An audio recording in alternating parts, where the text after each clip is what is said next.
रखती हूँ और कुछ पैसे तो आपने ही मुझे दिए थे शॉपिंग के, तो उसी में से ही तो खर्च कर रही हूँ। ठीक है, पर जितनी शॉपिंग तू यहाँ करती है ऐसे ससुराल में मत करियो, वरना वो लोग क्या सोचेंगे। कुछ भी सोचे, मुझे फर्क नहीं पड़ता, सामान ही तो मंगा रही हूँ, शॉपिंग भी ना करूँ। चलिए जल्दी से हल्दी लगा लीजिए, उसके बाद मेहंदी का फंक्शन शुरू होना है। पारुल को हल्दी लगाते ही उसके बाद पारुल हल्दी हटाकर मेहंदी के लिए तैयार होकर आती है और उसके हाथों पर अमित के नाम की मेहंदी लगाई जाती है।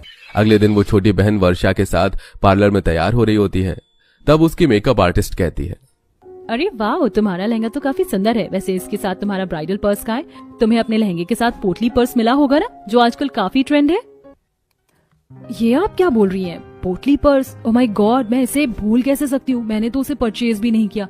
इसका मतलब मुझे फौरन शॉपिंग करनी पड़ेगी, मुझे जाना होगा। दीदी तुम पागल हो क्या? आज तुम्हारी शादी जरूरी है, आज भी शॉपिंग करना? उस पोटली पर्स को भूल जाओ।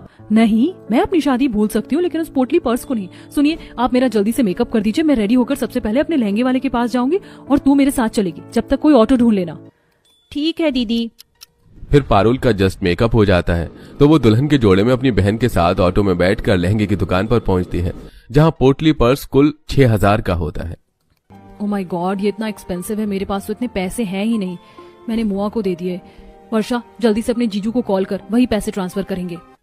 फिर वर्षा अमित को कॉल करती है। वो अपनी घोड़ी पर बैठा होता है और आसपास बारात वाले लोग नाच रहे होते हैं। हेलो हेलो अमित, यार मुझे जल्दी से 6000 रुपए ट्रांसफर कर दो अकाउंट में, मैं कहीं फंस गई हूँ। अरे इतने पैसे क्यों चाहिए तुम्हें इस टाइम?